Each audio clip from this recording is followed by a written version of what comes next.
kubwa. Mheshimiwa Spika, vile vile kuna tatizo la ufisadi katika ngazi za polisi. Mheshimiwa Spika, ufisadi huu umekithiri sana katika vituo vya polisi, ambapo vituo vile badala ya kuhudumia wananchi vimefanywa ni vituo vya kukusanya kodi kutoka kwa wananchi ambao hawana hatia. Mheshimiwa Spika, ukishikwa na polisi kwa mfano Mombasa, hakuna njia ambayo unaweza kutoka bila ya kuacha mapeni kiwango cha chini kabisa kiwa shilingi 2000 katika kituo. Kwa hiyo Mheshimiwa Spika, hii swala la ufisadi lazima pambane nalo, kwa sababu kikosi cha polisi kimezongwa na shutuma za ufisadi. Mwisho Mheshimiwa Spika, ni swala la usalama.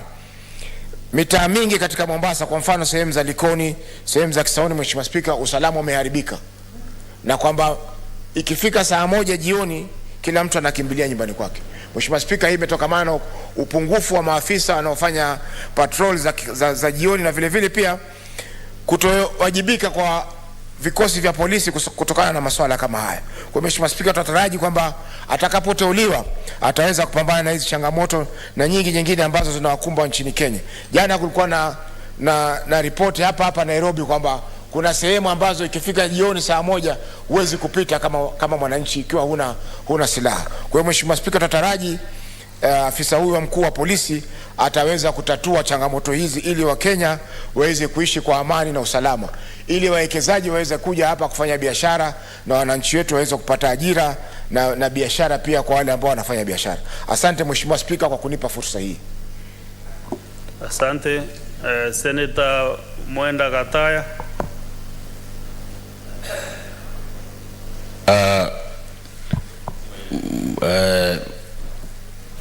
Mr. Speaker, I have known Engineer Kome for the last 20 years. For the first time in Kenyan history, the police force is going to get an experienced officer who has risen through ranks. Kome joined police force as a graduate. He actually was among the very first graduates to join the police force. He has traversed across all the country in various stations, and he has undertaken his responsibility as a police officer excellently, very well. Away from other police commissioners that we have seen who have earned some breaks from the police force. So we are expecting Kome, and it's our hope that we are going to get some very good services from Kome. Considering that for the first time, Mr. Speaker, Kome is taking the police force when there is some element of autonomy. You remember the other day, His Excellency the President gave police force an autonomy where they're supposed to run their own affairs with their own money, with their own accounting officer. That's delegate from the office of the President, where they used to get some serious bottlenecks. So Engineer Kome is an outstanding, very experienced police officer, and he is bringing to the force a long-standing experience over that 2 years. And Honorable Speaker, just recently we have seen police officers being used as political tools by some elements of the government. And I think for those years that we have known Kome, because currently Kome is the Commandant Kiganjo Police College, we have never linked Kome with any political alienation. So I think Kenyans are going to get the very best police commissioner for the first time in Kenyan history. So in this aspect, Honorable Speaker, I totally support the candidature of Engineer Kome as a police commissioner, and we expect some serious changes, especially in terms of service delivery to Kenyans. I totally support, Honorable Speaker. Thank you, Senator Onyonka Richard. Thank you, Mr. Speaker. After such lovely words, my brother, the senator from Meru, I also wanted to mention to him. No. What did you say, Senator Onyonka? Or are you giving, taking away Tharaka-Nithi Senator to Meru? Oh, I'm sorry. I'm sorry, Mr. Speaker. I'm sorry, my brother. I'm really sorry. I wanted to say, Mr. Speaker, that as we were growing up, I happened to have been very lucky that I met Kome when he was actually the OCPD in Kisii. At that time, I was a student, and the history he left behind in Kisii is quite substantive. He's a highly respected man. But the work ahead of him, ahead for him is substantive, because the police force every year ends up being maybe the last department of government that is highly corrupt. There have been issues raised about the welfare of the police officers, and I hope that when Engineer Kome takes over, he's actually going to start looking at the welfare of the police officers very seriously. Because, Mr. Speaker, if you look at some of the houses where the police officers stay, it is unbelievable. You will find two families sharing one cubicle. The conditions are inhumane and they should not be allowed. I know that under CDF, Mr. Speaker, where I've been as a member of parliament, we have actually done quite a bit, where we have tried building houses for the police officers and managing some of what they needed. Mr. Speaker, as my brothers have said, the issue that you have right now in Nairobi, everybody's talking about how there is an excessive amount of violence that has come up, where there is thuggery and where people are being snatched back telephones and bags, things which were not happening until very recently. I don't know why, but I believe that the government, I hope that the government will be seized of this issue, and that the government will make sure that it comes up with the policies that will make the police service work effectively, and make sure that the management of the lives of the police officers, and Mr. Speaker, you've seen how many police officers have been committing suicide. I hope that the police service will set up a health facility which deals with mental health, because the police officers are children of our environment, and you can see the conditions that have made some of them get into where they are. I hope that the government will also come and improve on the welfare of the police officers. And yes, as I've heard my colleagues mention, that we should not politicize and in that case toxify the police service politically. I hope that the way my colleagues are saying, if it was being done by previous regimes, I hope that this regime will not repeat that exercise, and therefore it will make Kenya a better country. Mr. Speaker, I endorse and I agree that we should actually confirm Engineer Kome, and we wish him well, and we hope that when he has very serious issues, he will be engaged with the committees of parliament and committees of the Senate, so that we can work together as a team to make sure that he succeeds for the period that is going to be Inspector General of Police. Thank you, Mr. Speaker, for giving me this opportunity.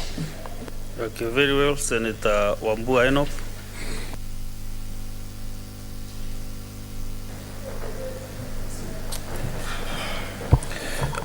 I thank you, Mr. Speaker.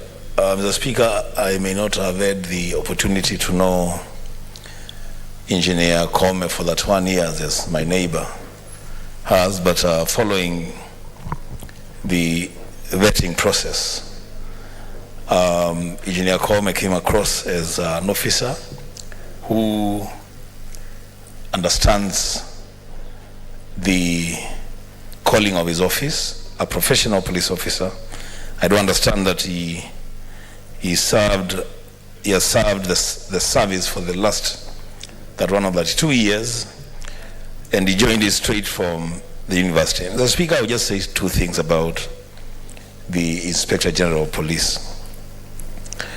It is an acceptable, good labor practice internationally, Mr. Speaker, that once you give a person a job, then you're supposed to facilitate them properly to do that job. If you facilitate them properly, then you can demand results from those people. As Speaker, it is very easy to blame police officers for things that they do and things that they don't do. But Mr. Speaker, looking at the working conditions of our police officers, at times I think we also expect too much from them. Mr. Speaker, the accommodation of our police officers is really, really wanting. It is important that the new IG looks into the welfare of his officers, beginning with proper housing, because where they live now, most of them, they are basically dehumanized. You dehumanize a human being and give him a gun to go and take care of other citizens. The Speaker, that may be asking a bit too much from the police officers. Secondly, Mr. Speaker, is the issue of transportation. Recently, I accompanied the Senate Committee on Security to Moda over an insecurity issue. And when we engage the officers on the ground, you know, they tell you that they are allocated 450 liters of fuel per month per vehicle, which fuel does not even come in time, at times doesn't even arrive, and they are supposed to traverse an entire county a whole month with an allocation of 450 liters of fuel. The Speaker, that is expecting too much from these officers. Secondly, the Speaker, is the issue of insurance. It is so fair that our officers know that when they get injured or get sick in the course of duty, they are properly insured, their families are properly insured, then we can begin to make demands from our officers. And I hope that because now the officers have one of their own, a professional police officer as their boss, is going to look into their issues so that as we demand services from them, they are properly facilitated to undertake their jobs. So, Speaker, I thank you. Senator Nderito John Kinyua.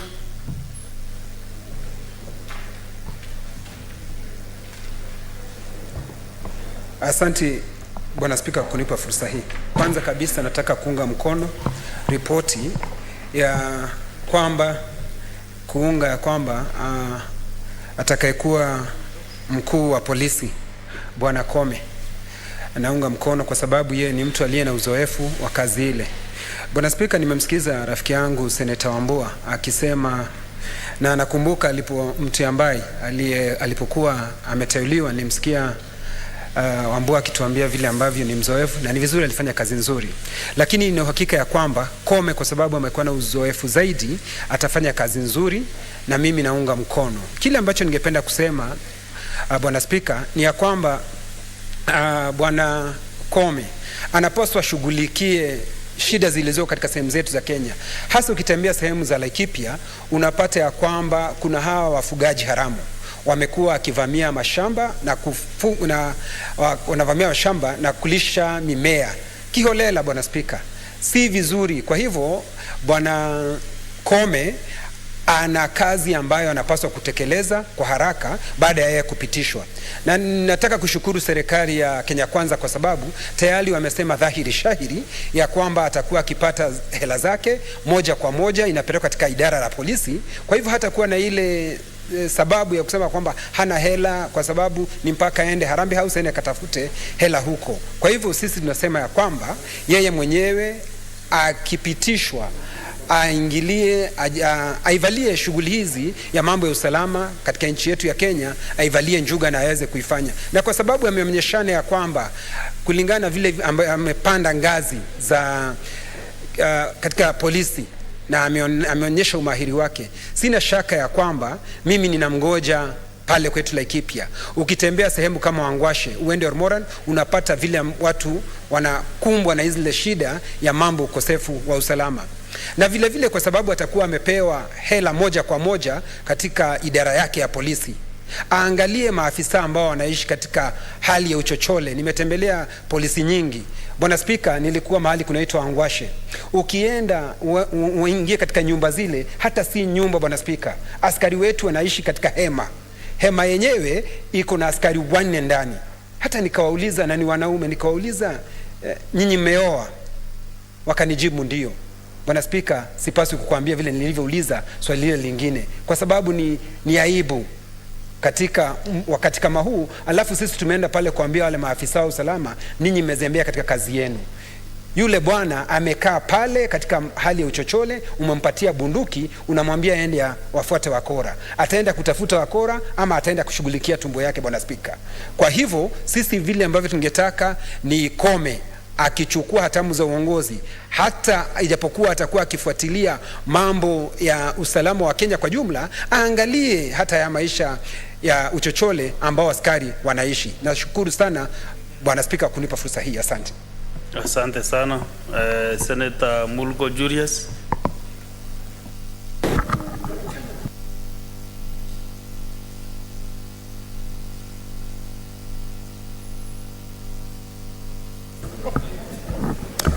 Thank you very much, Mr. Speaker, for giving me the opportunity to air my views about the incoming Inspector General of Police. In him, I saw a person that came from a common background or humble background like any other child in Kenya, and joined a force at the rank of a corporal. And so in him, I could see that there is rays of hope on the faces and minds of police officers in lower ranks to rise up someday through the ranks into the position of Inspector General. Secondly, I saw a person that comes into the force with wealth of experience, having worked in various places in Kenya in various capacities. And then also the fact that he has been in charge of several units in the force gives him an opportunity to man the force well. My only concern is the fact that the police force is riddled with a lot of challenges, corruption being one of the top ones, and then the practice of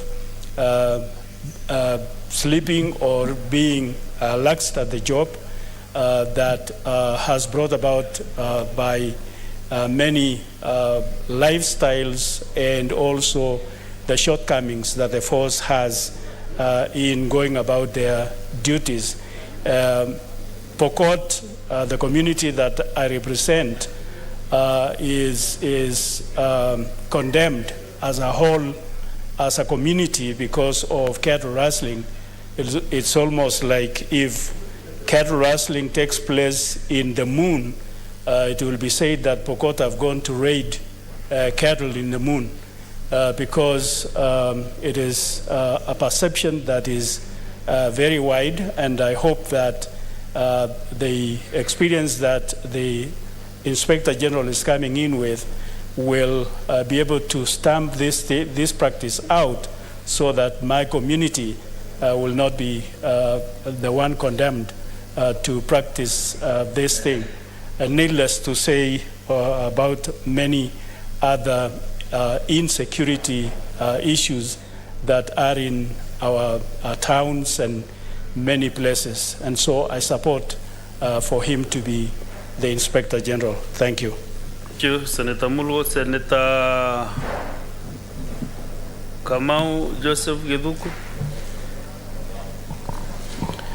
Asante sana Mheshimiwa Spika kwa kunipatia nafasi.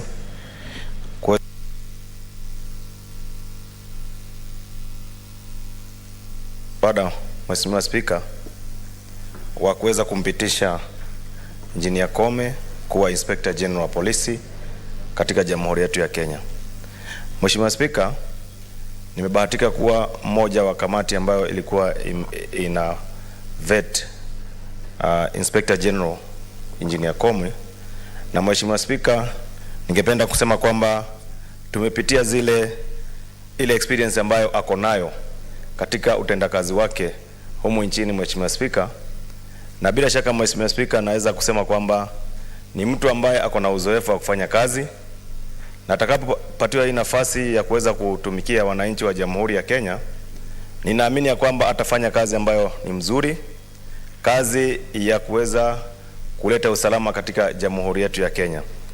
Mheshimiwa Spika, nimetoka katika kaunti ya Lamu ambayo Mheshimiwa Spika, kwa muda mrefu tumekuwa na shida ya mambo ya usalama, na Mheshimiwa Spika, mimi niko na hakika kabisa Engineer Kome ako na ujuzi vile ambavyo atakavyosaidia watu wangu wa Lamu kuona kwamba hali ya usalama pia imeweza kuimarika katika hiyo sehemu. Mheshimiwa Spika, Mheshimiwa Spika, tumekuwa na katika Jamhuri ya Kenya kumekuwa na watu wakitoka hapa kwenda katika nchi ya Uarabuni kwenda kutafuta kazi ili waweze kujipatia riziki. Mheshimiwa Spika, tumeweza kusikia kwamba kumekuwa na visa tofauti sana katika huko nchi ya Uarabuni.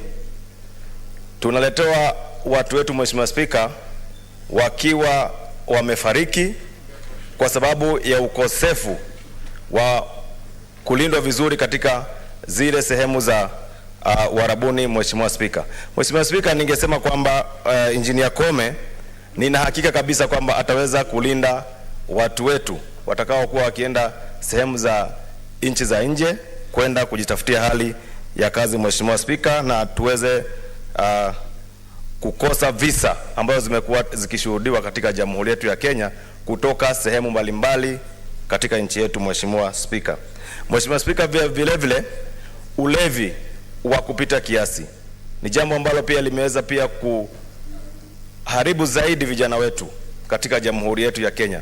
Mheshimiwa Spika, ningesema kwamba ni jambo ambalo Engineer Kome anafaa sana azingatie na angalie, ili Mheshimiwa Spika, tuone kwamba ulevi umepunguzwa wa kupindukia, Mheshimiwa Spika, ambao pia unazorotesha hali yetu ya uchumi katika Jamhuri yetu ya Kenya. Mheshimiwa Spika, na mimi nina hakika kabisa Senate hii ya Kenya ikiweza kupitisha Engineer Kome kuwa Inspector General wa polisi, ninajua kwamba atatransform hicho kitengo cha polisi, na bila shaka usalama katika Jamhuri yetu ya Kenya, Mheshimiwa Spika, utaimarika katika kiwango cha juu. Mheshimiwa Spika, ninaomba kuunga mkono. Asante sana. Asante.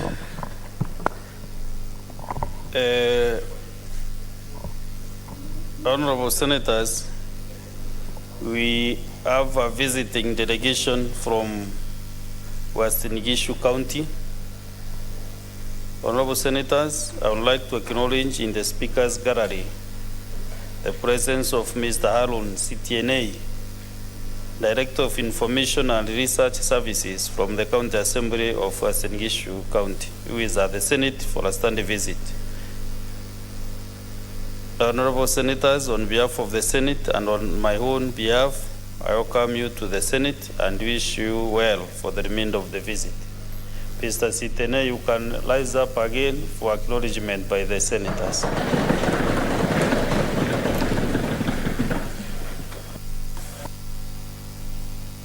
Senator Mandago, do you have a word for the visiting delegation or delegate from Western Gishu?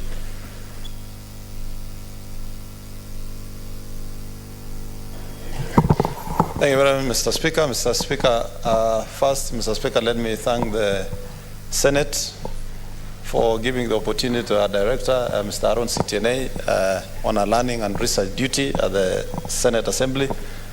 Mr. Speaker, this gentleman, I've known him. He was the Deputy Clerk at the County Assembly of Western Gishu, and he did tremendously a very good job. Continuous training and research is what is going to enhance our legislations at the county assemblies and improve the function of oversight of county assemblies, Mr. Speaker.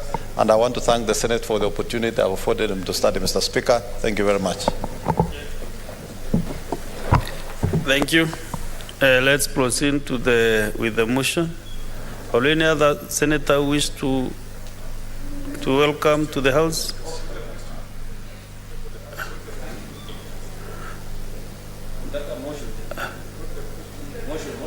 Now, Senator Wamatinga Wahome. Very much, Mr. Speaker, sir. I rise to support the motion of engaging Kome as the IG of the police.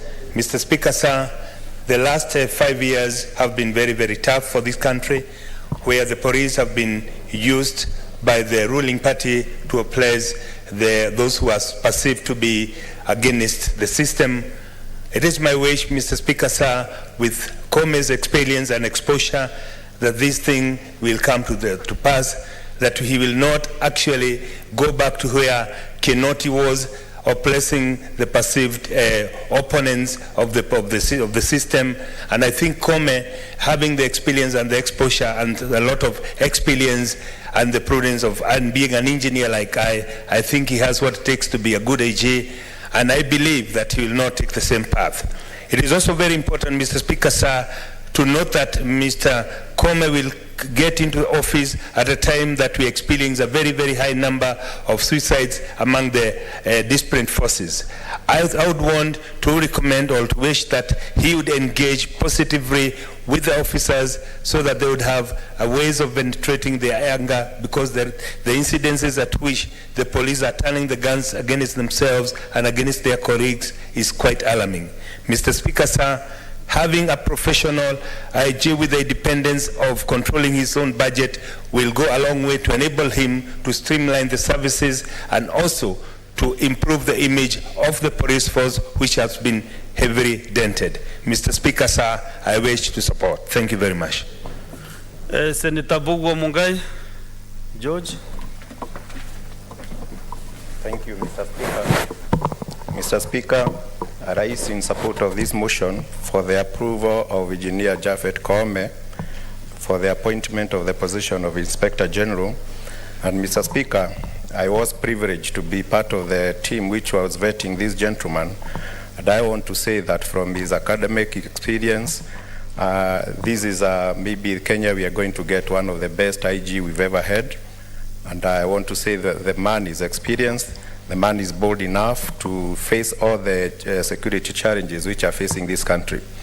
Mr. Speaker, Engineer Kome, during the vetting, was able to demonstrate his ability to transform the National Police Service. And in that transformation, Mr. Speaker, we are looking forward to enhancing of the police stations so that they can be accessible to the senior citizens of this country and also to the persons living with disability. Mr. Speaker, I beg to support. State Senator Sige Kegei.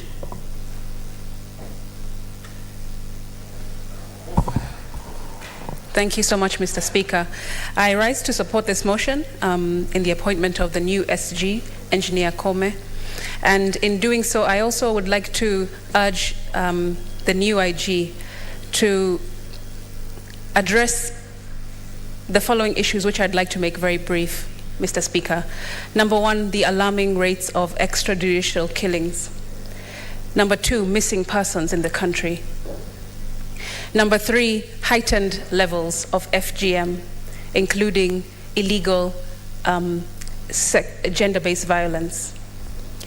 Also, Mr. Speaker, violence against persons with disabilities, as has been mentioned by my brother, Mungai. And the rates of which are going up, Mr. Speaker, human trafficking, specifically child trafficking in the country. Thank you, and congratulations to the IG. Senator Medu John.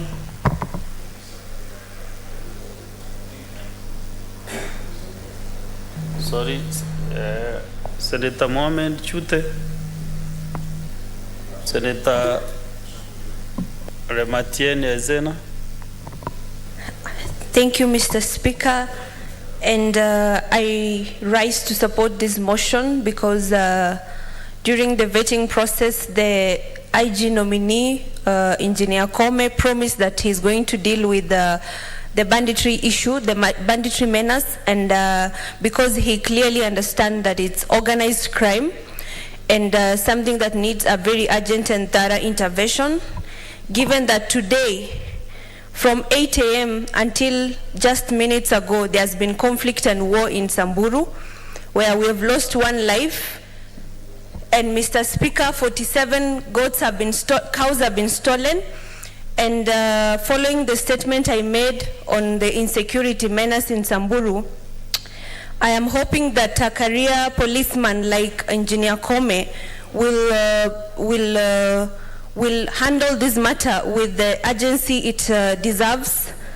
Plus, I also know that with the support of the new government, we expect that they will not use the same old means to solve the same old problems. We expect a thorough intervention, and alongside that, I am also hoping that he will utilize the intelligence system within the entire army to ensure that the matter is solved using different means, not the same old tactics. And I rise to support this motion. Thank you. Senator Ngugi Joseph. Thank you, Mr. Speaker, for this opportunity. I think I also arise to support this motion. And I may also not have met the engineer, but Engineer Kome, that is, but from the accounts that have been given here, even by somebody that sat in the vetting committee, he must be a committed police officer, Mr. Speaker. And I think, Mr. Speaker, as Engineer Kome settles in his office, I think he should not just, like somebody said, use old ways. One thing that I would like personally to see him doing is arresting of harassment by traffic police officers, Mr. Speaker. And if you may allow me, Mr. Speaker, I think I want to mention one particular police station that has a very rogue traffic officers, and that is Kasarani Police Station, Mr. Speaker. And I think I would urge Engineer Kome, once he settles in that office, Mr. Speaker, I have never been able to understand why you can send about 20 police officers, traffic police officers, Mr. Speaker, to man, a road, Mr. Speaker.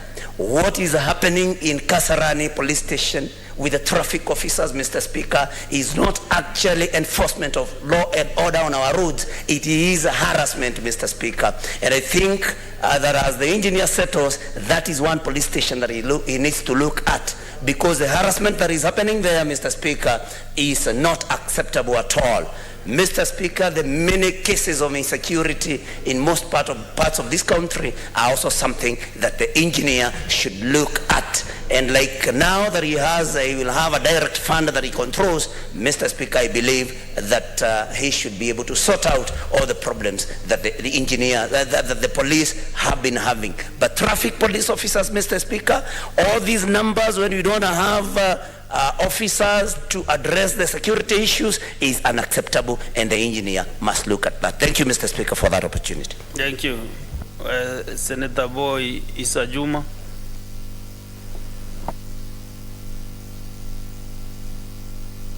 Asante sana Mheshimiwa Speaker kunipa fursa hii. Mimi pia niweze kuchangia kuhusu hii statement ambayo imesomwa hapa. Mheshimiwa Speaker, Engineer Kome ni ofisa mmoja ambaye amebobea sana katika mambo ya ulinzi katika nchi yetu hii ya Kenya. Siku za nyuma hapa Nairobi, yeye aliweza kuchangia sana ili kuweka nidhamu katika upande wa traffic. Lakini Mheshimiwa Speaker, kuna jambo moja muhimu sana ambapo mimi ningependa kuongea, ambapo pia maseneta wenzangu pia watanunga mkono kuchangia swali hili. Kuna tabia moja ambayo ikifika siku za Ijumaa au siku za Jumamosi, Mheshimiwa Speaker, kama kuna jambo la eviction katika maardhi katika nchi yetu ya Kenya, mapolisi officer hufanya hizi kazi usangine wakati wa usiku. Hili jambo hakikishe kwamba hili jambo hakuna tena katika nchi yetu, itatokea tena. Nakumbuka siku za nyuma kama mwaka mmoja na nusu iliyopita, Mheshimiwa Spika, kule katika kaunti yangu ya Kwale kuna sehemu pale itwa Diani, kuna ardhi moja ilivamiwa na wananchi kuondolewa pale usiku wa manane wakati wa COVID, ambapo kulikuwa hakuna namna yoyote na mtu hakuwa hawezi kutembea usiku au kujisaidia kwa sababu kulikuwa kuna curfew. Hasa Mheshimiwa Spika, kusema la kweli na waheshimiwa wabunge wenzangu, kweli kutakuwa na haki kama mtu uko kwenye ardhi anakuja kutolewa wakati wa usiku saa 8 ndani ya nchi yetu ya Kenya? Kwa hivyo Mheshimiwa Spika, jambo hili Engineer Kome akichaguliwa kuwa Inspector General, ni jambo la kwanza kuhakikisha kwamba hakuna mtu ataweza kutolewa katika ardhi yake wakati wa usiku katika nchi yetu hii ya Kenya. Kwangu imetokea katika kaunti ya Kwale, nyumba karibu 800-900 zilivunjwa wakati wa COVID corona, na askari wanaangalia hivi. Kwa hivyo namtakia kila laheri, akipata hii fursa ahakikishe kwamba hili jambo la watu kuvunjiwa manyumba, kutolewa katika ardhi zao usiku ikome sana. Asante sana Mheshimiwa Spika, na mimi naunga mkono. Tumpate seneta wa Kiambu Karungo Dhangwa Paul.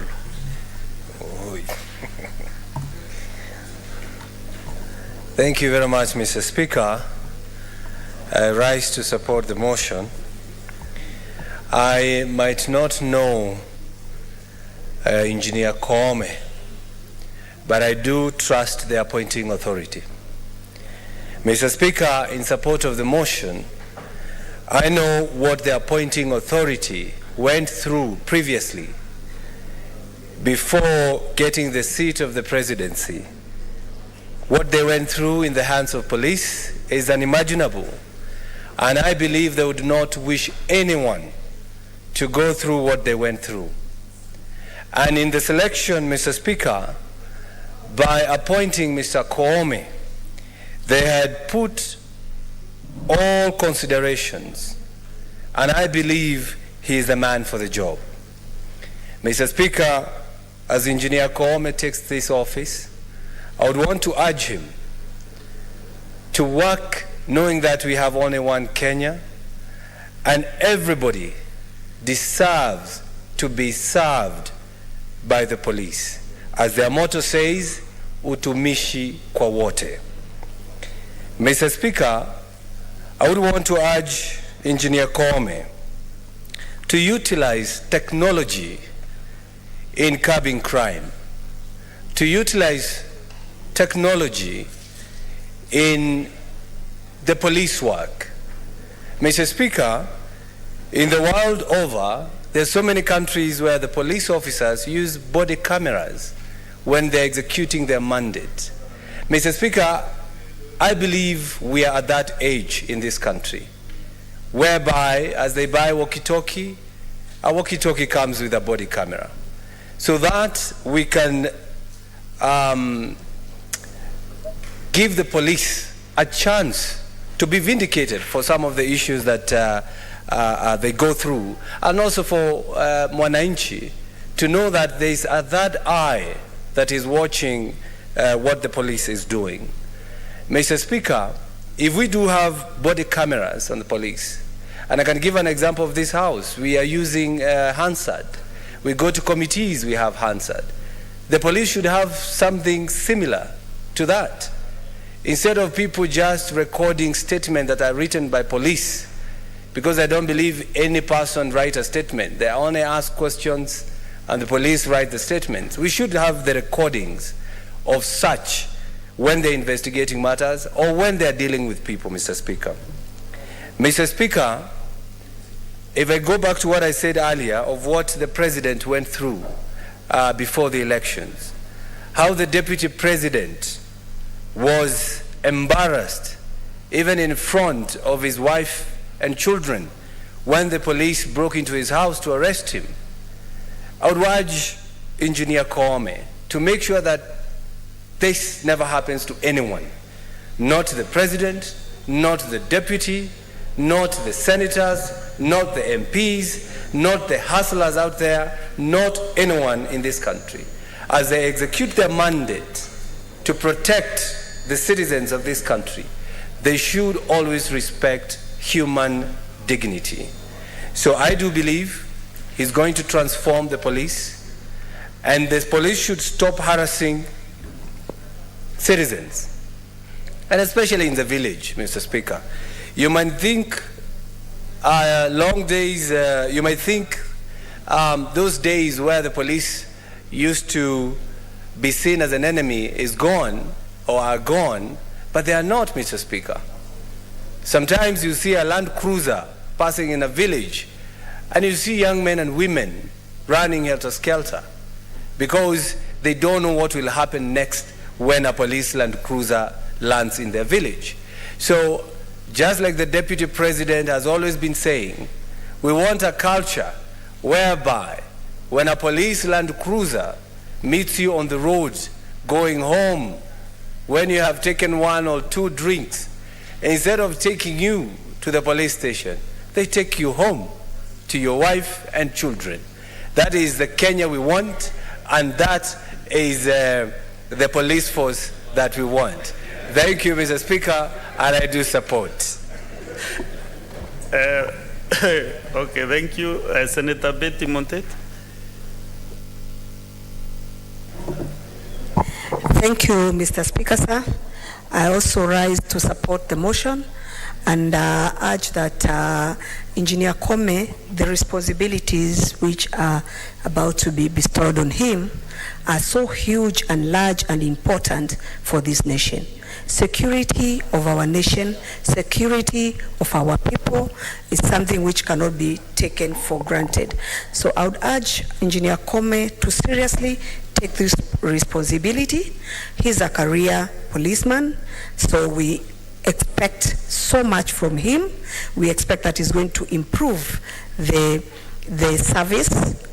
He's going to take care of Kenyans, and especially the recently problem we are facing in this city or even around the country of mugging.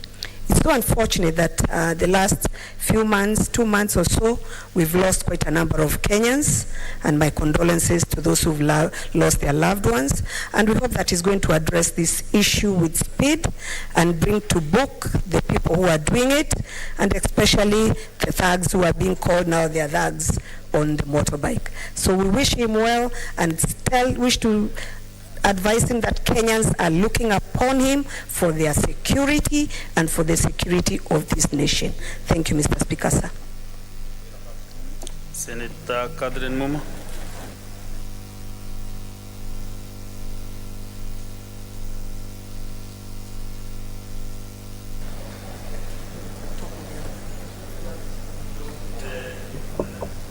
I'll speak on this other one. Thank you, Mr. Speaker. I rise to support the appointment of Inspector Kome as the IG.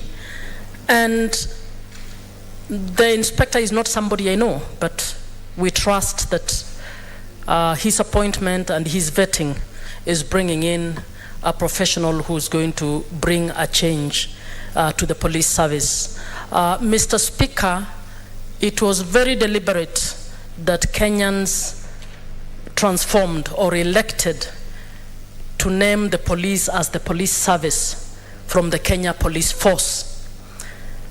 That was agreed upon by Kenyans during the discussions of the constitutional amendment time and the review moment. And this was deliberate because of the reputation that the police has had in this country. Mr. Speaker, whereas the police has moved a little, maybe one step forward, we still are in a bad place in terms of the kind of services that we have received from the police. I believe it's not so much the police officers as individuals, but the kind of leadership that we have had.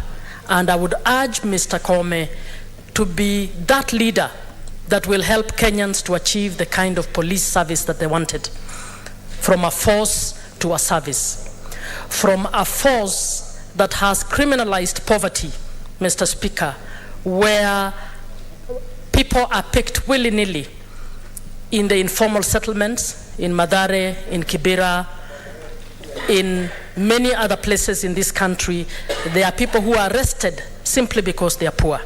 They don't have anybody to speak for them.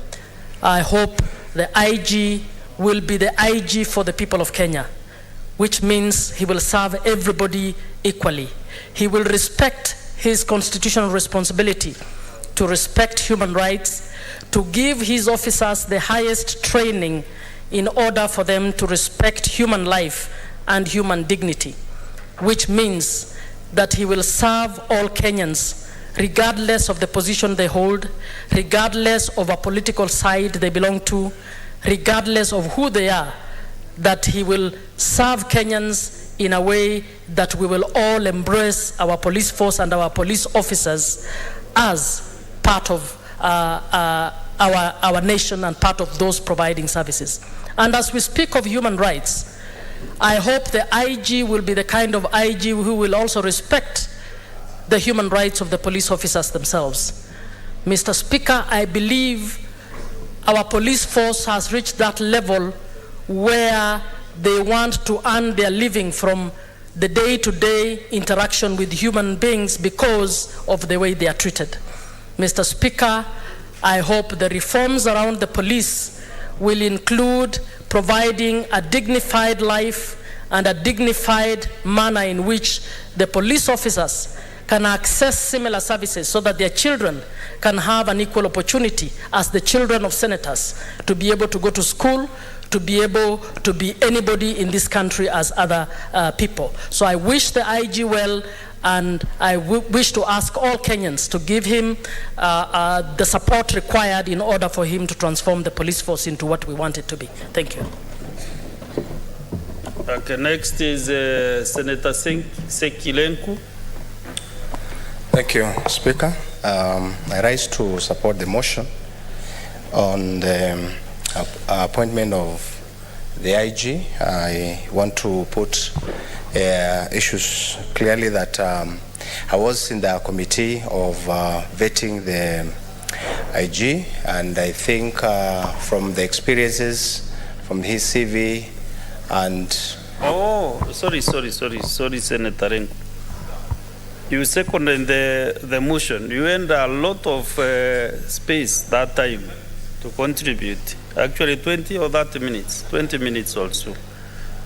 But I think you lost the opportunity that time. So your contribution is recorded already. So let us have Senator Andy Okech.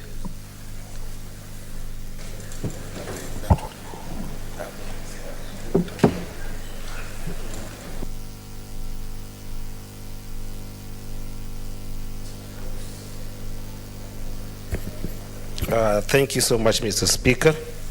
It is an honor to be able to contribute on this particular matter, and I want to register my support and seconding the appointment of Engineer Kome into this position.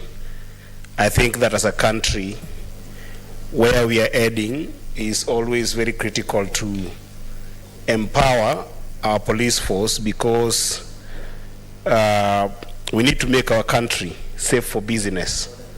And I know that the government of the day is very keen on the notion around empowering businesses. And we have seen that in our country today, the biggest hurdle to doing business has been insecurity, Mr. Speaker. For instance, where I come from in Migori, the people of Migori are industrious people. They work very hard. But if you look at the kind of terror that we see because of lack of police support to the citizens, is a very difficult one.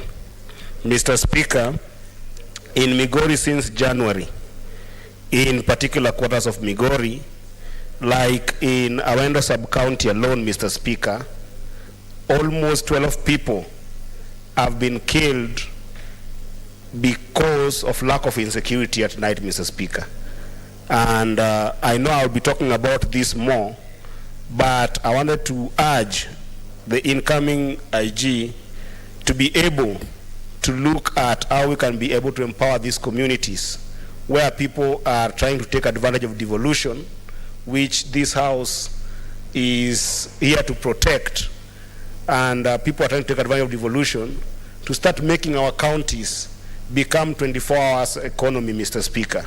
This cannot happen if we have got constant terror, and in some instances, Mr. Speaker, this terror is sometimes made by people who are working closely to the police. So for instance, you get that some people are killed, like in Migori. I've talked about a number of people that are table in Owendo constituency, where people have been killed, but then when matters are reported to the police, there is no action, or where there are suspects that have been taken to the police, there is collusion with the police to be able to get those suspects out. So, Mr. Speaker, I just want to urge the IG to invest in making sure that our country can be a destination of business, and most importantly, our counties can be a destination of business. And alongside that, lastly, Mr. Speaker, it's critical that people who are in small businesses that are sometimes being harassed by police are helped out of that menace, Mr. Speaker. The people have been very passionate about in this house, Mr. Speaker, if you remember my previous statement, are the border community. The border communities are always harassed for some small token by policemen in the grassroots in Migori, and I think it's not dissimilar to other counties in the country, Mr. Speaker. And because of this, it becomes very hard for them to be able to do business. So I plead that even as he assumes office, and even as we support him to do his work, he develop a dogma around making every county in this country, Mr. Speaker, a destination of business as a function of proper security to people who cannot be able to defend themselves. Thank you, Mr. Speaker. Thank you, Senator Eddie. Senator Shakil Abdallah.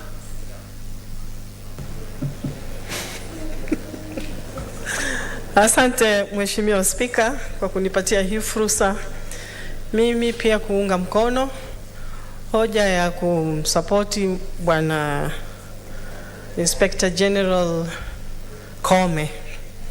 Sina ufahamu wa kutosha kwa bwana huyu, lakini nina imani ya kwamba kulingana na CV yake na ukaguzi uliofanyika ataweza kufanya hii kazi na kulibeba hili jukumu kikamilifu. Mheshimiwa, katika kitengo cha polisi kuna changamoto nyingi sana, moja ikiwa ni hongo na ufisadi. Ni matumaini yangu makubwa kwamba bwana huyu ataweza kupambana na ufisadi na hongo ambao kwamba imekuwa ni donda sugu katika nchi yetu ya Kenya. Imekuwa hata ni aibu, hata wageni wakija kama ni airport, ni popote barabarani, wanaitishwa hongo kiholela na mapolisi. Mheshimiwa Spika, kuna misako ya kiholela ambayo inaendelea isiyoeleweka. Utakuta polisi wakianza kuwa hawana hela mfukoni ama mwezi uko kona, wanaanza kuendesha misako ya kiholela, kuharasi wananchi na kurokota mapesa kwa njia ambayo si halali. Kwa hivyo pia hilo ni jambo tunaomba pia liangaziwe na bwana inspector wa polisi, kutokana na mapolisi ambao kwamba wanadhalilisha wananchi bila sababu, na hata kuwabeba wananchi na kuwashika, kuwafungia ndani bila sababu yoyote ama bila sababu za kueleweka, wakichukua fursa ya kwamba wananchi wengi hawaelewi sharia na hawaelewi haki zao kikamilifu za kisharia. Kwa hivyo haya ni mambo ambayo yanaendelea sana katika nchi yetu, na pia wanatumika vibaya. Sahihi, mimi nikitaka mtu akashikwe, nikipeleka pesa nikimpatia polisi, ataenda amchukue huyo mtu amweke ndani bila hatia, bila kufuata sheria.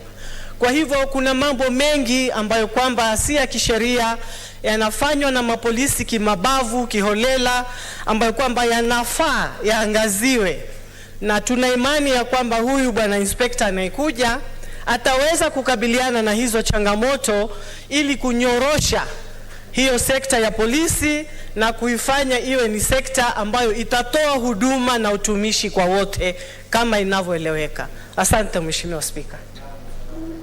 Yeah, thank you.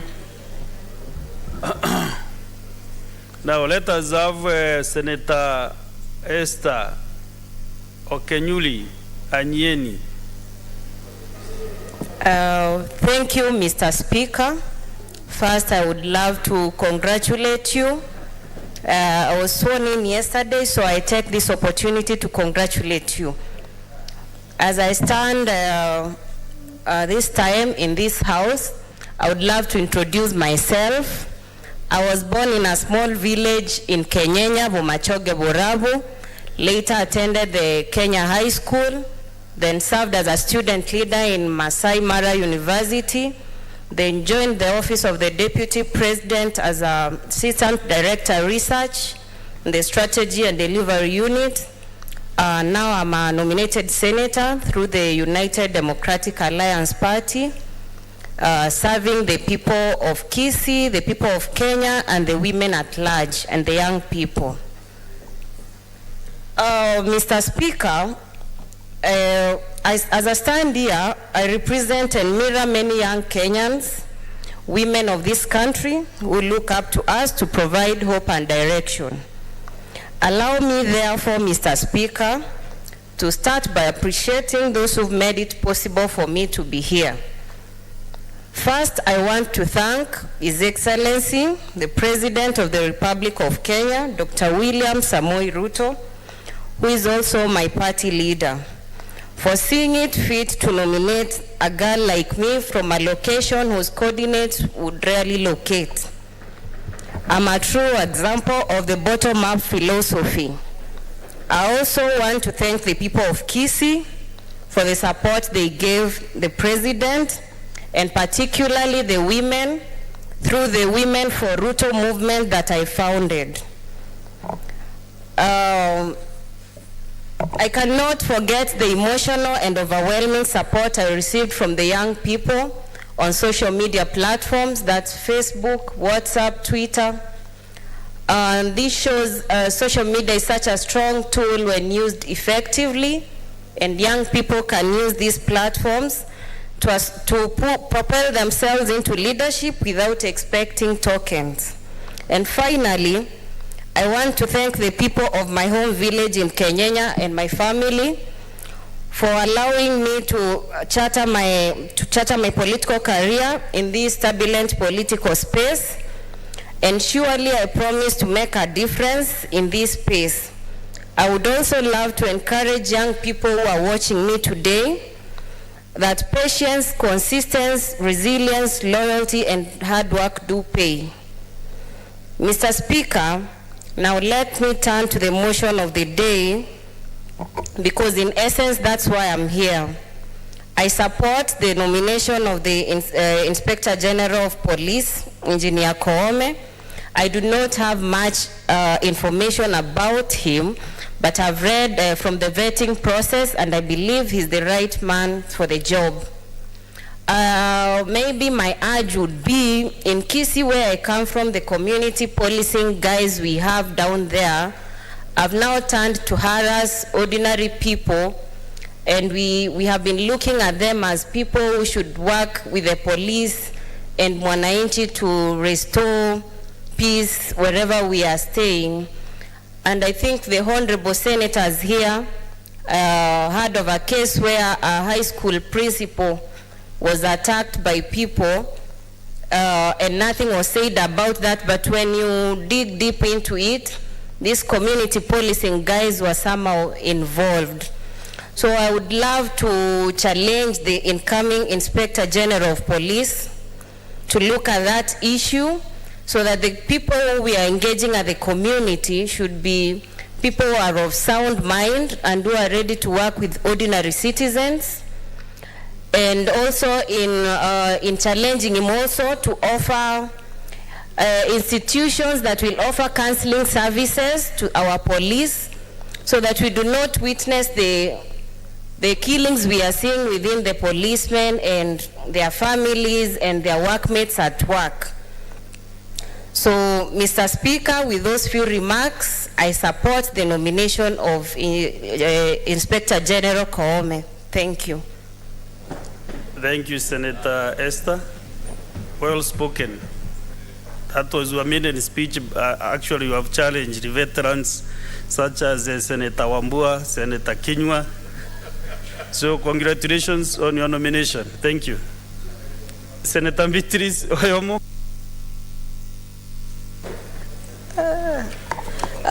Thank you, Mr. Speaker. As I begin my contribution on this motion, I also want to add my voice to the many Kenyans that have congratulated Senator Esther, and we wish her well. Honorable Speaker, I support the motion of the nomination of the IG, Engineer Koome. Partly, one, the main reason is that IG has been vetted by a very capable committee of the Senate, and for that reason, that is a committee that we have high regards for, and because they've done due diligence and they approve, I want to start by approving the approval of that committee. Honorable Speaker, as I support the nomination of the IG, my take on this is that the IG takes the police reforms into the next, to the next level. Honorable Speaker, my main prayers is that the IG looks at the welfare of the police officers. And welfare, Honorable Speaker, is so wide. Honorable Speaker, if you visit some of the stations that we have all over the country, you cry for our police, for our sons and daughters that join the forces. As other senators have indicated, Honorable Speaker, we would like a police force that lives with dignity, a police force that is housed adequately. These are officers, our sons and daughters, that have families. It is absurd that you go to a housing, the housing of the officers, and sometimes you find two families in one house. One police officer goes for duty elsewhere for a number of days, Honorable Speaker, and you leave your spouse in the same room, sharing sitting rooms, sharing kitchens, and probably sharing other rooms that we may not say. Honorable Speaker, this is unacceptable, and probably that is why we see a lot of also negative energy amongst the police officers. Honorable Speaker, I, as a mother, am very keen on the welfare of officers. We want to see them, as I say, staying in decent houses, decent offices. Honorable Speaker, you go to some of the officers around of police stations in the country. Some of them, you have, when you drive around, you see in this century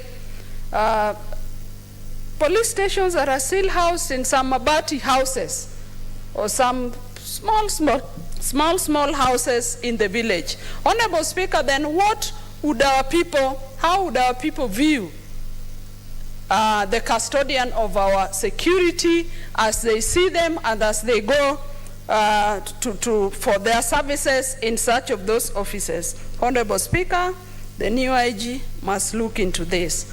I give you an example, Honorable Speaker, of my station back in my sub-county called Ndewa Police Station. That is a station, a division that was the division of the late former, the late Assistant Minister for Internal Security, Honorable Joshua Rwajode, that was called Serikal.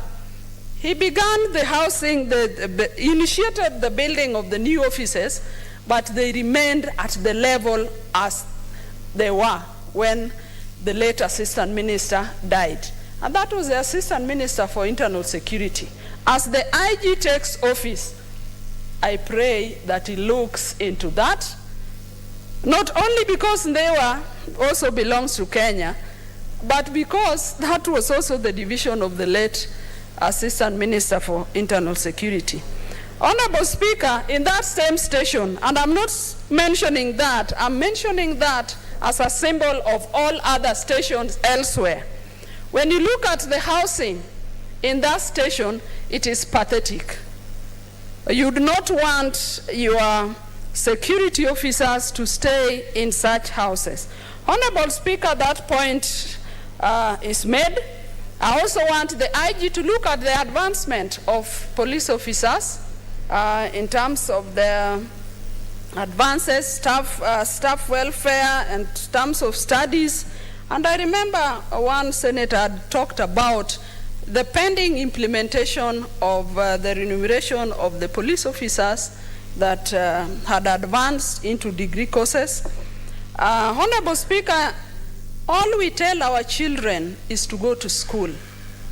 So when police officers, having been enlisted in the forces, advance their education, there cannot be any other reason rather than to also advance their remuneration depending on the papers that they have. Honorable Speaker, I also would like to talk about the issue of mental health of the police officers. I would like the IG to pay particular attention also to programs that would ensure that the police also have some mental health care that could be periodically maybe enforced. Honorable Speaker, I have a lot of faith in the IG that has just been vetted. We are looking forward to enhance performance, and I support. Thank you. Okay. Thank you, Senator Aliroba.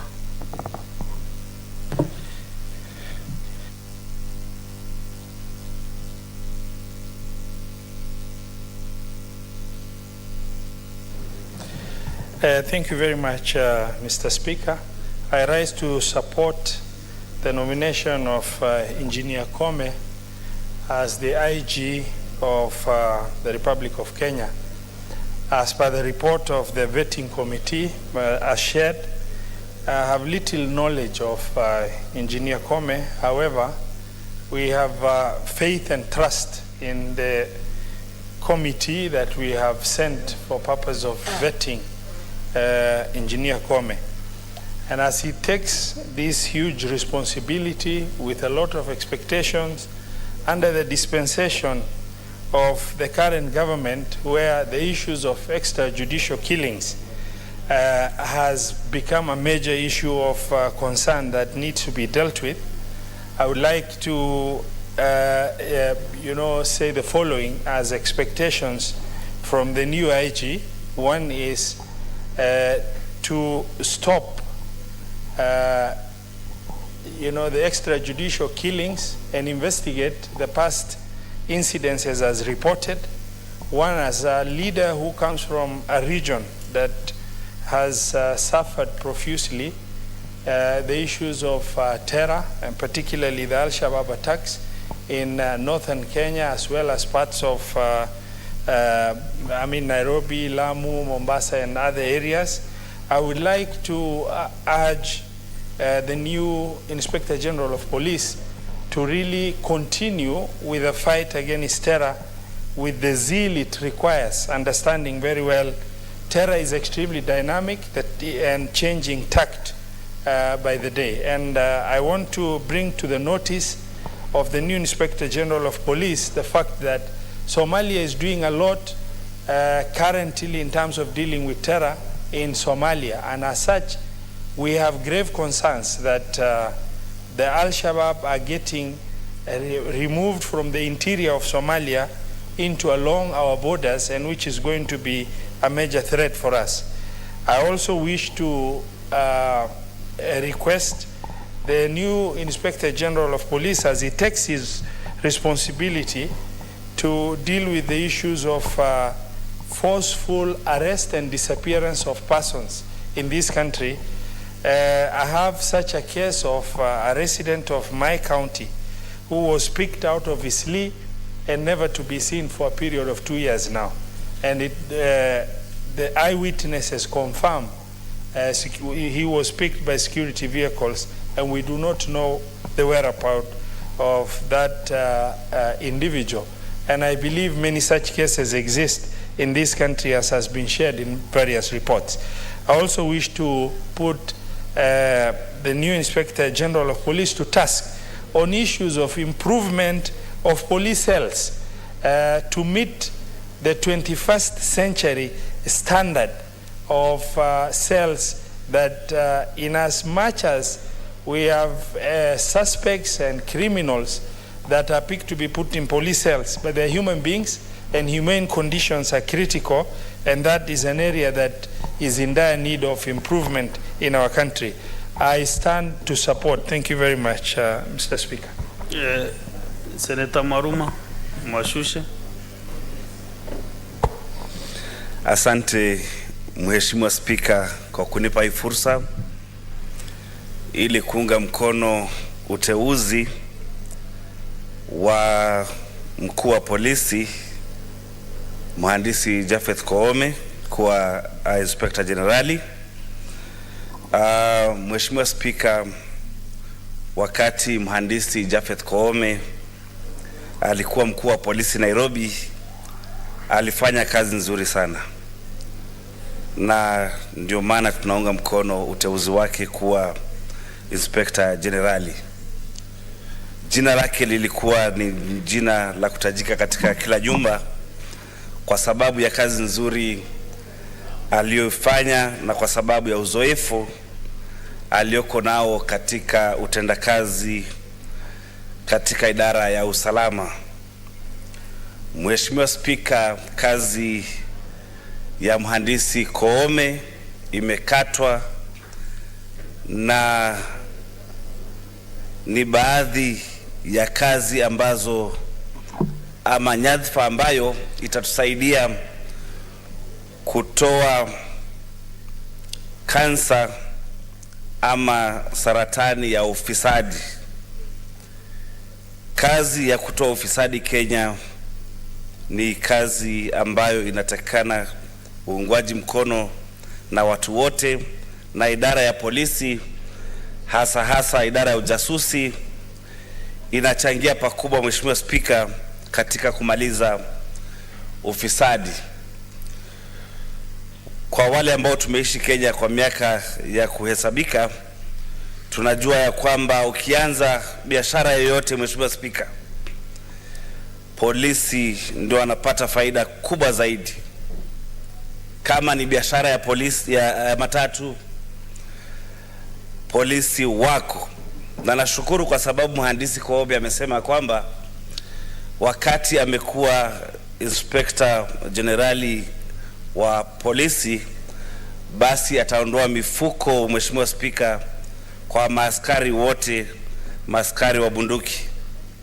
Na maana yake ni kwamba atasimamisha kuchukua hongo ama kupokea hongo kwa polisi wetu barabarani, ambayo ni kitu kinachangia kupunguza faida katika ile biashara ya matatu. Kwa wale ambao wana biashara ya vilabu, hawa maaskari pia wanavuna pakubwa.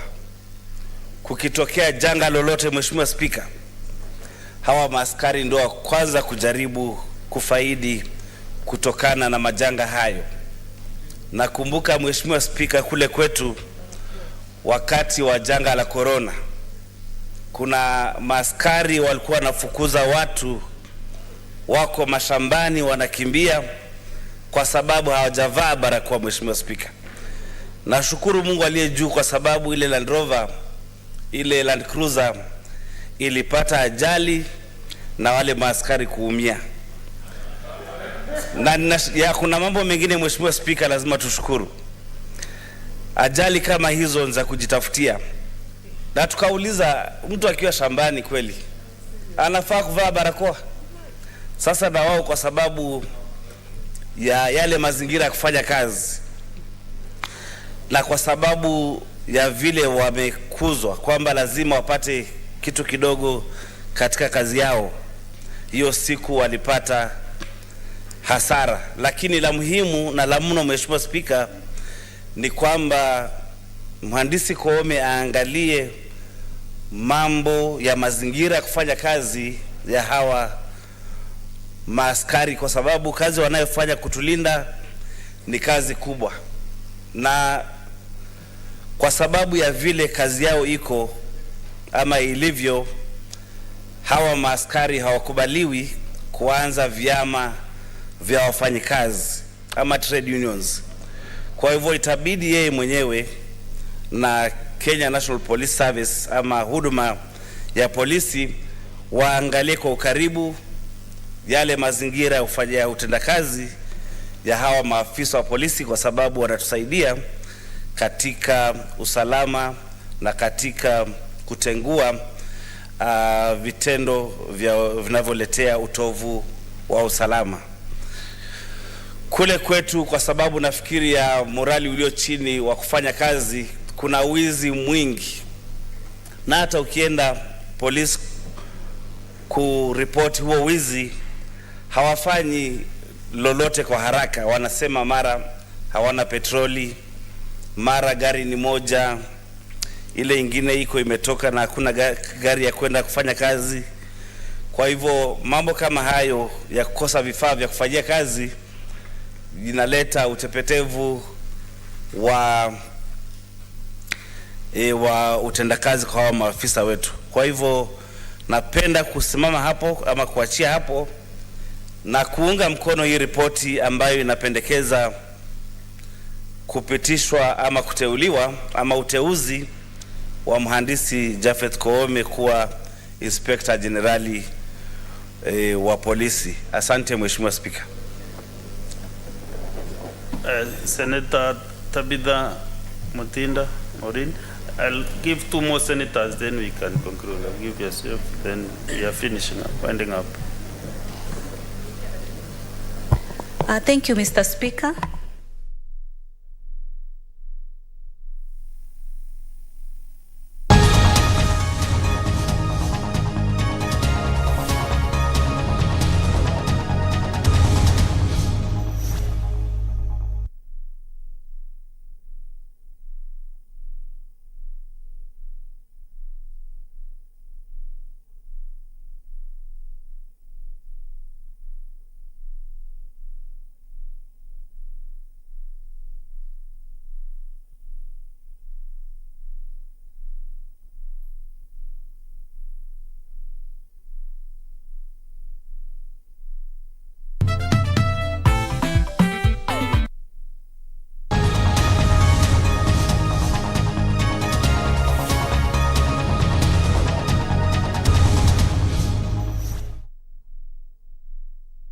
In the meantime, and as we consider that, then let's ask the government to now detail for recognition which sectors are going to be recognized, what funding is going to be available, and what sort of mentoring is necessary, so that at the end of the day, all the small enterprises and all the small and micro enterprises are actually well policed and they are included in this unified policy which we are talking about. So with those remarks, I beg to support this particular motion. The MP for Funyula, and then followed by the MP for Saudi Menti. Proceed. Thank you, Honorable Speaker. Thank you for giving me an opportunity to contribute on this motion presented before this House by Honorable Beatrice Elachi. Honorable Speaker, as we stand here today, it is on record and various government publications and international publications note without any doubt that SME sector, the informal sector, is the main employer both in the rural areas and in the urban areas. The so-called Juakali sector that has been festering, that has been with us for many years, spanning all the way from Moi's regime up to date, without any form of reorganization, improvement, and innovation, has stuck with us, and many of us now believe the so-called reference to Juakali sector is generally the cause of under innovation in development and continued urban poverty. Honorable Speaker, in many cases, we have very sounding policies. To say the truth, to say there is no unified policy is probably to miss the mark. There are plethora of policies, regulations, and rules governing the Juakali sector. The problem has been none of the successive governments, and I doubt if this one is any different, have wanted to leverage on the informal sector so that they take it to from the level of informality to a level of formality. Honorable Speaker, we talk about Vision 2030 that was supposed to industrialize this country by the year 2030. Unfortunately, Honorable Speaker, in each year budget, we never invest any resources, we never invest any budget towards improving or innovating the way the Juakali sector undertake their works or they improve their things. Honorable Speaker, earlier in the morning, we debated a motion presented at the floor of this House by the Honorable Kiarie concerning the improvement and support of the artisans. And probably this particular motion should have been tied together. We're not going to go anywhere if we still talk of informality. We are not going to improve this country if we talk about the informal sector. We must get out of this notion of informal sector. The continued mention of informal sector, the Juakali sector, they actually retards or holds back the participants in this market because they believe there are lesser inventors, there are lesser gold, there are lesser people in this country. And therefore, they always believe they're supposed to be protected, they always believe they're supposed to be untouched, they always believe they're not subjected to any quality assurance and any quality development. If I were where I sit, I would actually now start talking about, look for another terminology. How do we deal with the small innovation or innovative sector? Drop the mention to Juakali, drop the mention to small, medium, small enterprise, and again, we're going to perpetuate this mentality of smallness, Honorable Speaker. We are going to perpetuate this mentality of informality, Honorable Speaker. We are going to perpetuate this mentality of not making any reference to improve the quality. That's why, Honorable Speaker, our goods and our products, however basic they are unable to compete with the imports, simply because we have enslaved our mind with the informality. We have enslaved our mind with the Juakali mentality, so that anything we do without caring to improve upon it, without caring to ensure it meets national and international standards, we let them go through with these guys that we are protecting the Juakali sector.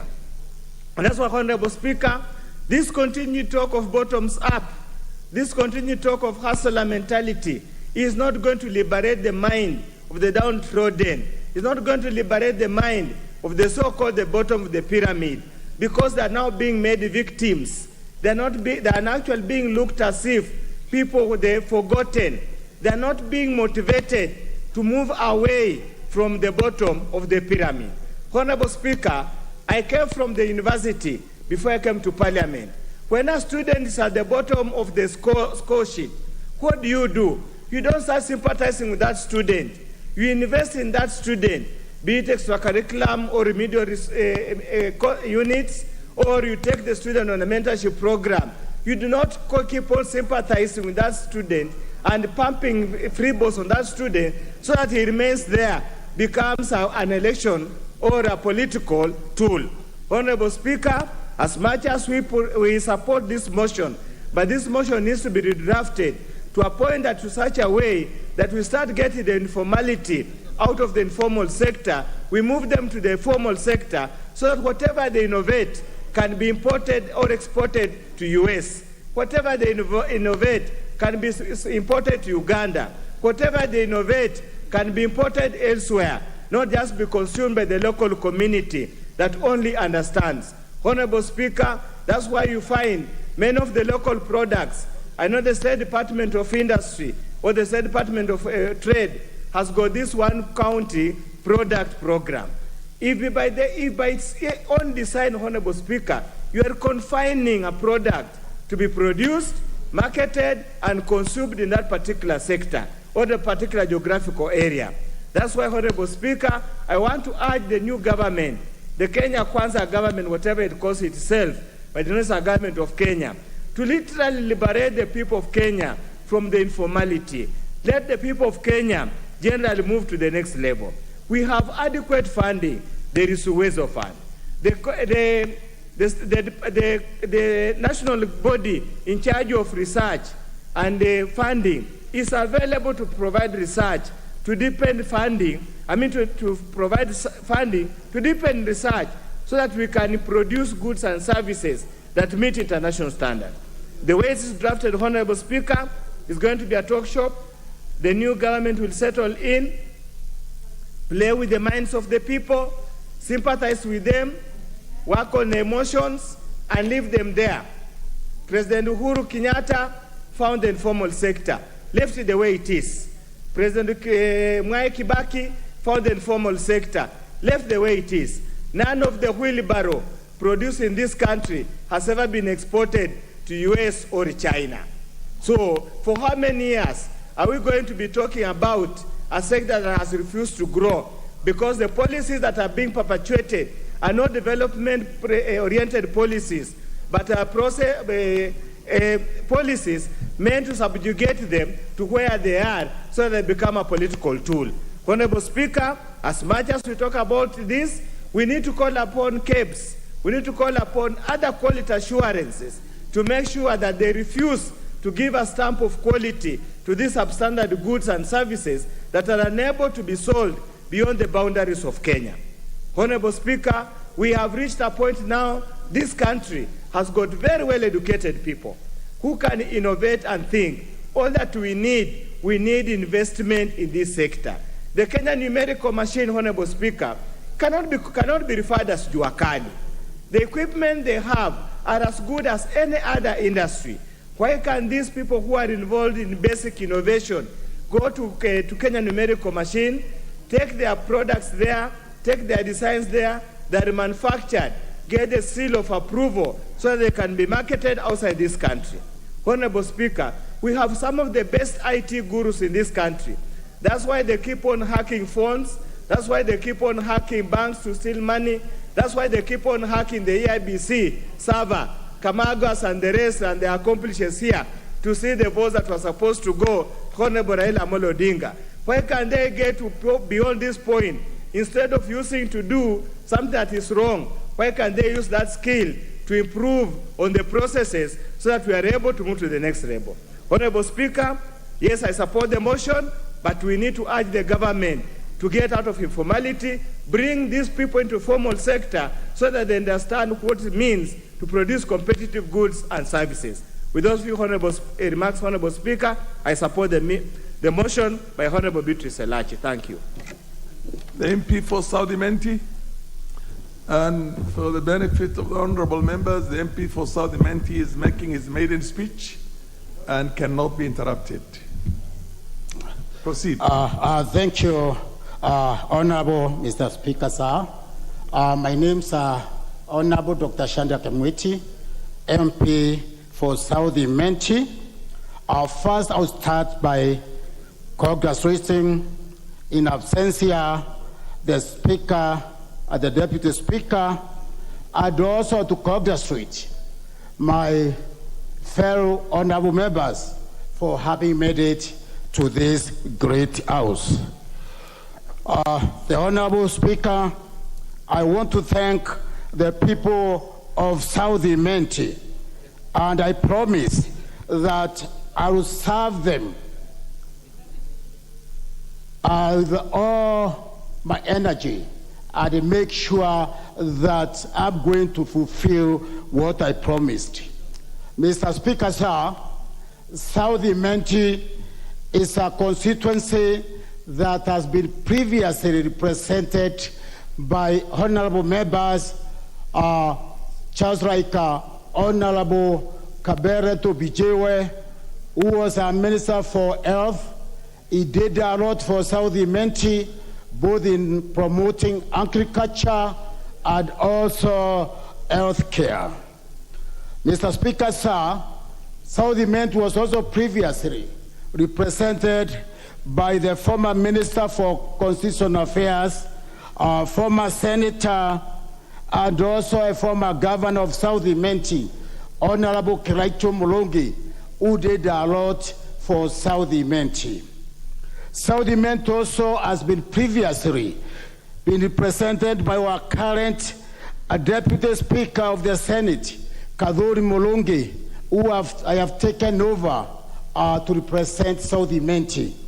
Mr. Speaker, sir, I promise people of Southern Menti, I'm going to do my best and serve them, anchoring on the foundation laid by the previous members of Parliament. Mr. Speaker, sir, I will serve the people of Southern Menti, and I promise that in my work plan, I promise to do something or to improve agriculture, which is the main activity in Southern Menti. Mr. Speaker, sir, livestock rearing is a great activity in Southern Menti, whereby there is high production of milk. Mr. Speaker, sir, education is a key factor that we are promoting with the people of Southern Menti, and also I'm going to address the universal health care and marketing of their produce. As I said earlier, Mr. Speaker, sir, Southern Menti is an agricultural country, that it has a lot of produce, both bananas, horticulture, which require a lot of marketing out of the country and also within the region. Mr. Speaker, sir, as I indicated to Southern Menti people that I'm going to do my best in promoting the youth and the women empowerment, it still remains a key agenda in my work plan. I promise the Southern Menti people that my promises are going to be fulfilled. Now, Mr. Speaker, sir, on the motion in the House, that's the development of unified national policy on small and micro enterprises. This is a motion, Mr. Speaker, sir, that is in this House, and it is the right time because this is what Kenya is looking at. The SMEs, Mr. Speaker, sir, faces several challenges, such as accessibility to market, both locally and internationally. And when these challenges are moved, the sector is going to grow. Mr. Speaker, sir, the SMEs require financing because they are not accessible to the loans. They also require quality standards and ISO certification, inability to access cross-border trade, that's on the limitations of the trade between Kenya and our neighboring countries. The limited industrial knowledge base is a key factor that has limited the growth on SMEs. Mr. Speaker, sir, we need to do the best to unify the national policy on SMEs, mainly by, Mr. Speaker, sir, by upgrading the current markets both locally and internationally. Mr. Speaker, sir, we should also expose the sector of trade, both nationally and on trade fairs. We won't forget, Mr. Speaker, sir, on funding, and especially the Asura Fund, that is highly expected, that is going to improve this particular sector. By training, Mr. Speaker, sir, we are going to do something on packaging and also, Mr. Speaker, branding of the equipment. The expected outcome when on implementation, Mr. Speaker, sir, we are going to have both diversification of various products, new markets, Mr. Speaker, sir, efficiency after application for the new technology, and Mr. Speaker, sir, the training and the monitoring, especially after the COVID outbreak. Mr. Speaker, sir, we have, or the House, as a collective responsibility to steer the legislative affairs of this honorable House in the funding, restructuring, and Mr. Speaker, sir, marketing of SMEs products. Mr. Speaker, sir, I support this motion brought by Honorable Arachi. Thank you, Mr. Speaker, sir.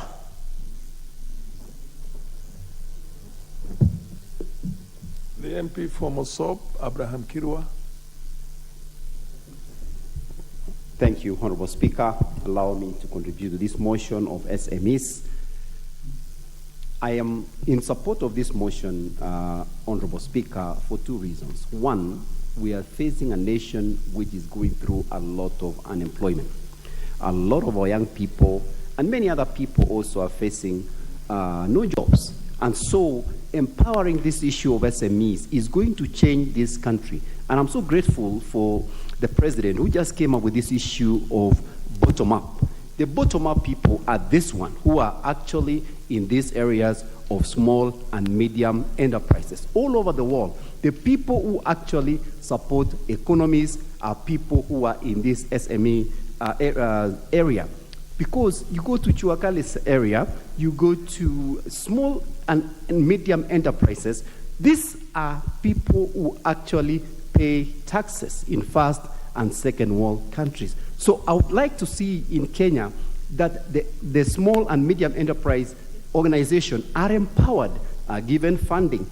And I'm looking forward even to the issue of the President giving them the 50 billion, which I don't know where we're going to get, but I hope the country will be able to afford to come up with this money so that they will have the capital to support themselves, to support their families, and pay taxes. The only way this country will really afford to actually pay its debts and continue to pay its obligation is to increase the tax base. But you cannot be able to increase the tax base if you don't empower the small and the medium enterprises. So I am in support of this motion, and I look forward to a few years from now, we'll be able to talk in this House and say we were able to actually empower, we were able to pass some legislation that actually made a difference. In many, many other places, especially in Kenya, these small enterprises have been neglected in many ways.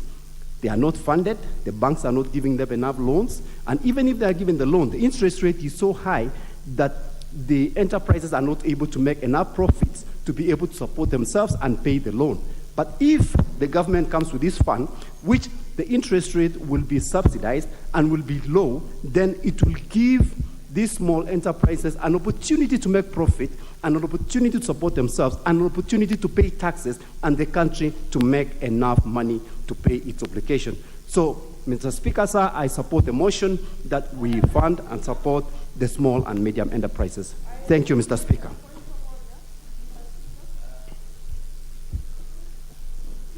Yes, the Honorable Lilian, Dr. Lilian Gogo. Thank you once again, Most Honorable Speaker. I'm rising, Honorable Speaker, to interrogate if we honestly have enough quorum to transact the business of the House. Thank you. Clerks at the desks, can you check the quorum?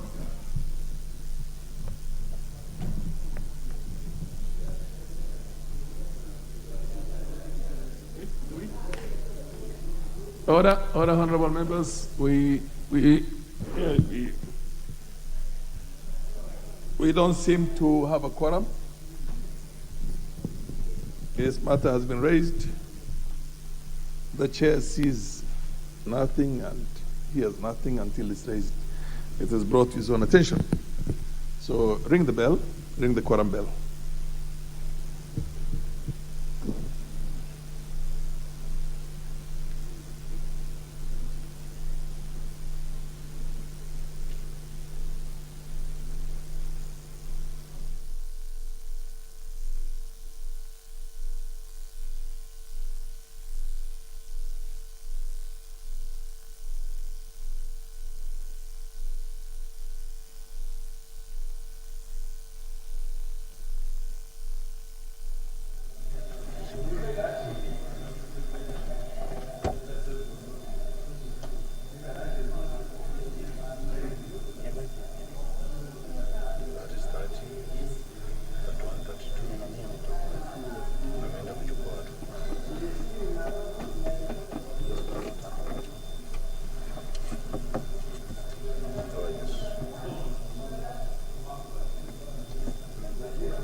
Proceed.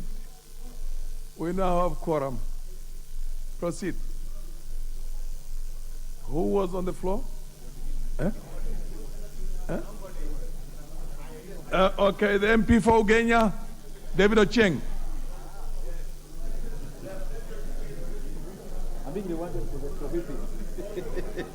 Thank you so much. Followed by the MP for Buri. Thank you so much, Mr. Speaker, for rewarding me for the whipping. On a very unfortunate point of order. Mr. Speaker, I rise to support the motion by the Honorable Elachi that, Mr. Speaker, we must do justice to the sector that feeds almost 3/4 of this country, the sector that supports more than 3/4 of this country, Mr. Speaker, all our businesses. And like someone said this morning, Mr. Speaker, where there's anybody working on anything in this country, there's always support, there's always employment being created.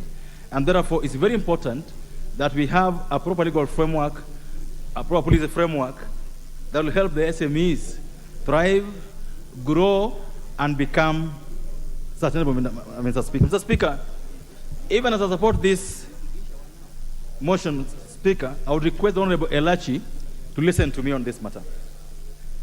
Mr. Speaker, the section of paper number 10 of 1965 talks about SMEs and the policy framework. Mr. Speaker, after 1965, there's this section of paper number 10, number 1 of 1986, section of paper number 2 of 1992, and another paper, section of paper again, Mr. Speaker, of number 2 of 05, followed, Mr. Speaker, by a law that was passed in this House in 2012, Mr. Speaker. So we've had a plethora of policy, laws, frameworks on how to deal with this, Mr. Speaker. And so what I believe, Mr. Speaker, this House should be deciding on is how to ensure that we implement, Mr. Speaker, as late as 2020, Mr. Speaker, this House received a cabinet-approved policy paper, number 5 of 2020, again on SMEs, Mr. Speaker.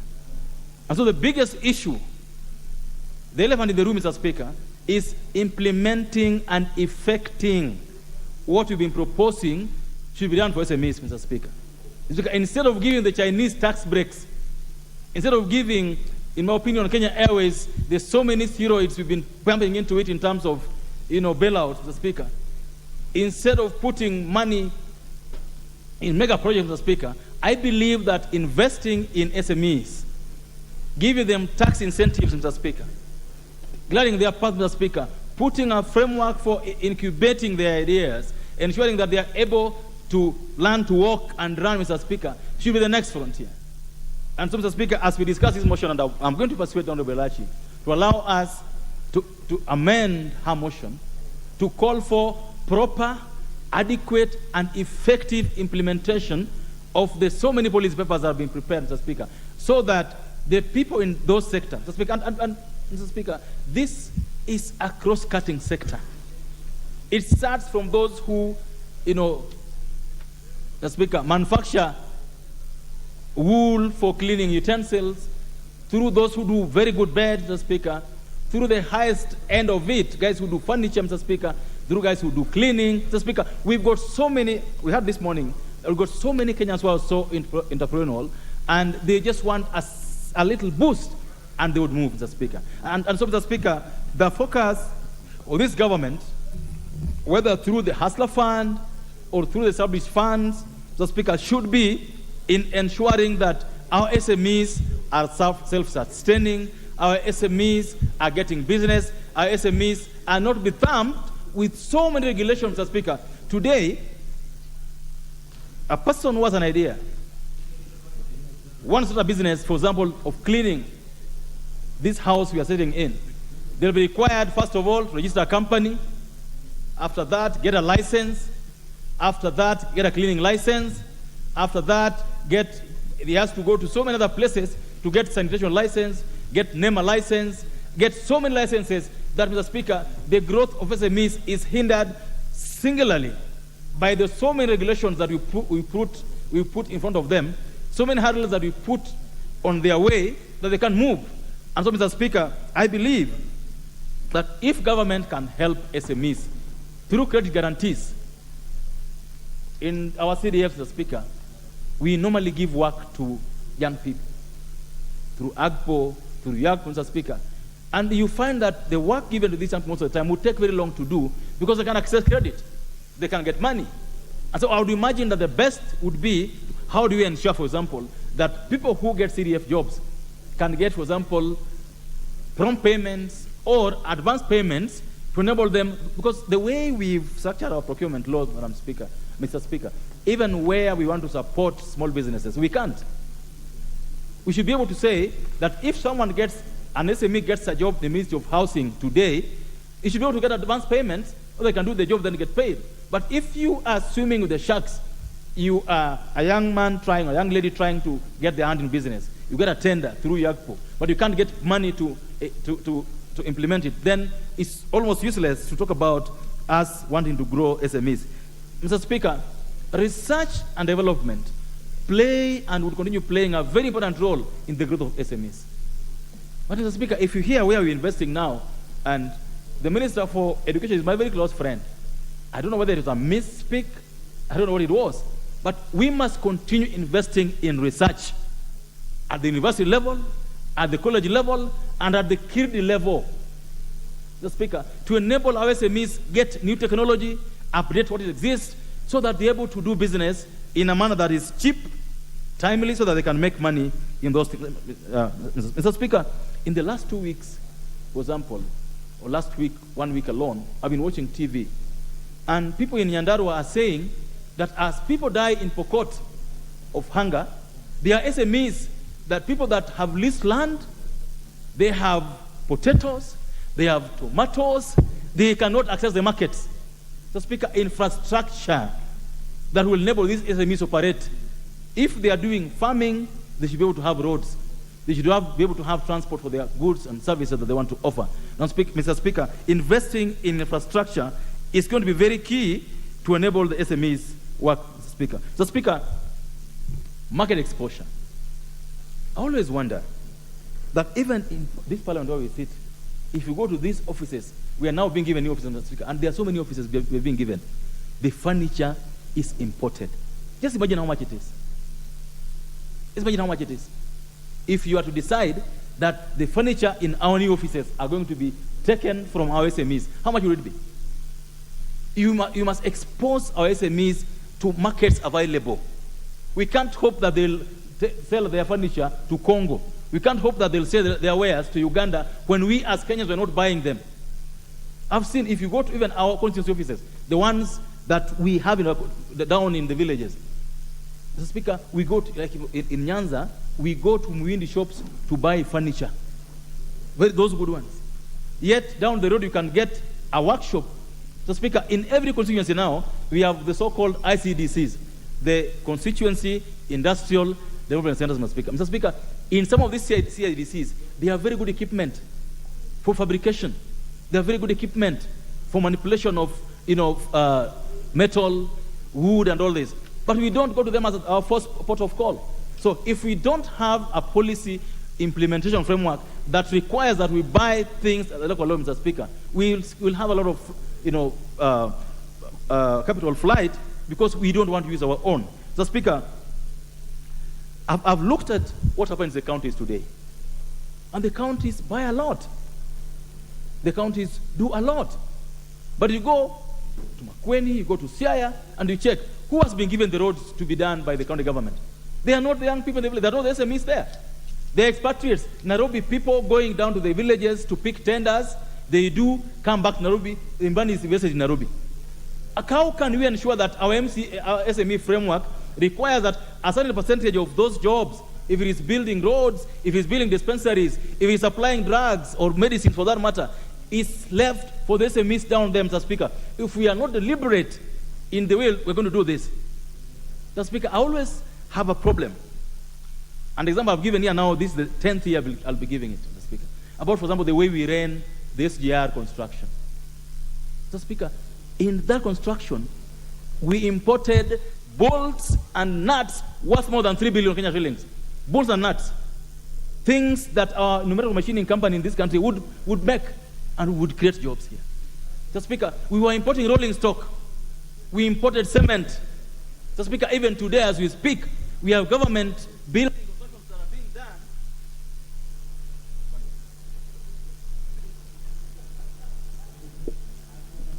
Very well, give him 1 minute. Thank you, Mr. Speaker. It's an issue that I'm very passionate about. That if you want to be Singapore, if you want to be Malaysia, if you want to be South Korea, it will not be those big companies. It will not be those Chinese or Taiwan companies that will grow us. It will be the SMEs in this country, by us consciously building them, by us consciously investing in them, by giving them resources, Mr. Speaker, that will grow. Hoping that going to China or Singapore or Malaysia will help us grow, Mr. Speaker, we'll keep on putting the cart before the horse. Will be spending good money on bad things and never grow. Mr. Speaker, I hope that in these 5 years of this government, we'll put our money where our mouths are. Thank you. Very well. On Ndikiri Mugambi. Thank you, Mr. Speaker. And I want to thank Honorable Elash for bringing this motion. I am of the same view expressed by my senior, David Ochieng, Ugenya 1. The greatest problem we have is not lack of policy, it's the implementation of policy. And I want to thank you, David, because you have gone back to the history on sessional papers and the policies that have been passed on SME. Mr. Speaker, I am a student of entrepreneurship. And that's what the PhD I'm pursuing at the moment. And my focus is how to grow SMEs in a world which was developed by SMEs but taken over by multinational companies. Mr. Speaker, we have a wealth of artisans, like we spoke in the morning. The foundation of any country in the new economic bloc under is not the big multinational companies. It is on the basis of SMEs, small, micro, and medium enterprise institutions. Mr. Speaker, when Professor Odo was talking, I find somebody full of violence. He has no clue on predictability. I am a businessman. I pity if that's the kind of professor who teaches our business students. They will never grow. Mr. Speaker, there is no term Juakali. It was dispensed a long time ago by the government. We are now dealing with a professional term, SME. Most likely he's still in the old school, and I can't blame him. I can't blame him. Mr. Speaker, today in the morning we spent a lot of time talking on how to encourage, to improve, to assist, to fund artisans. I wish Madam Elash would have sat down with your neighbor. You would have come up with a very serious paper to implement what you are asking this parliament to approve for you. Because, Mr. Speaker, if you go to Kenyatta Market, if you go to Gong Road. Yes, Honorable Elachi, what's the if you go. Order, Honorable Member, there's a point of order. She hasn't listed in a point of order. I was just complimenting her. What's your point of order, Honorable Elachi? Thank you, Mr. Speaker. Is my honorable senior member in order to say that Honorable Elachi would have come up with a serious paper. Mr. Speaker, the policy that we are saying is not that there is no policy. We are saying, can the government put together the different policies that are scattered all over The one we are talking about is now in the Ministry of Industrialization. There's another one in the Ministry of Trade. There's another one in the Ministry, and now we have an SME. So can we put them together and take it to the Ministry of SME? That's what we're talking about. Very well. Onelach, you will still have a chance to reply to this motion. So gather all these views, and then you will be speaking on them. You may proceed, Honorable Member. Thank you, Madam Elach. You know, we are speaking about the same thing. But I think you need to wait for the head before you beat the start. We are all in support of your initiative, and we'll continue doing so. Mr. Speaker, if you go to Dagoretti Corner, if you go to Kenyatta Market, you go to Kariobangi, you'll find the kind of economic activities happening there which are being driven by SMEs. Mr. Speaker, I congratulate His Excellency the President, because what he has put together in the housing sector is there's no more importation of doors and accessories from out there. They are being made by the so-called jua kali, in quote, but now they are being accredited to the term small and medium enterprise. They have been put together to provide those small items required in the building. What are we saying, Mr. Speaker? If we identify these SMEs, and I'm very grateful because I have started the process of identifying the small and medium enterprises in my constituency. I need to have a database. I need to know who they are. I need to know what they are going through. Once we finish with that process, it's upon me as the Member of Parliament for Bole to start now discussing with them, starting with the trainings, starting with looking for funding for them, because you cannot only rely on the money coming from the government. We have NGOs willing to support the small and medium enterprises. We have individuals who are ready to work with them. For example, in my constituency, Mr. Speaker, we have large-scale farmers. These people buy some items from the small juakali around the area. Irrigation items, fencing items, name it. I want to thank Madam Elashi, because if we put all those together and have one stock, knowing that this is the number of SMEs that we have, the government will do better.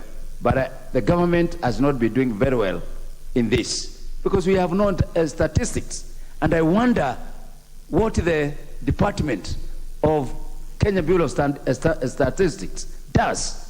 It has failed the Kenya small scale enterprises, because I have never seen a report saying the number of small and medium enterprises. A motion on the unified policy on small and medium enterprises. We want to take you to the Kenyatta International Convention Center, KICC, where a business forum is ongoing there as part of the President of South Africa, Cyril Ramaphosa's visit to Kenya. He is on an official 2-day state visit. He met our President William Ruto, earlier at State House, and now he is addressing, alongside President William Ruto, that particular business forum. There are traders from Kenya and South Africa in that business forum. Remember that Kenya, as at 2020, exported goods and services worth $33 million to South Africa, and imports were at $430 million. Kenya is, of course, looking to increase its exports to South Africa and also just ensure that there is a better trade balance. We now take you over to KICC for those proceedings.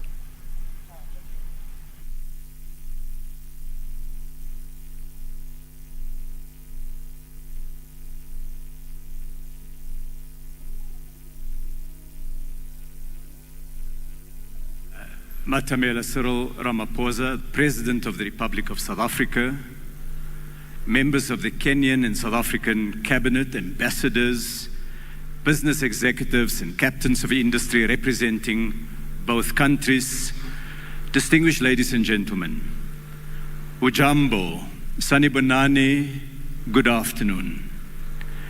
Excellencies, we've had more than 300 business representatives who've been involved in plenary and roundtable discussions for much of today.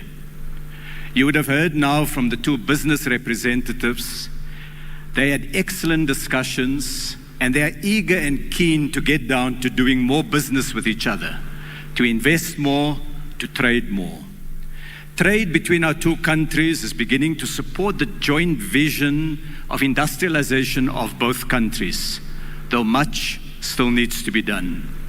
Last year, total trade between Kenya and South Africa was only 6.5 billion South African rands, a fraction of what it can be. Your Excellencies, South Africa exported key inputs into Kenya's industrial supply chains, including coal to power Kenyan industry, particle board used to make furniture here, steel to be transformed in Kenya, and car kits that are assembled in Kenya. Kenya is now South Africa's largest global supplier of fresh flowers. But we also recognize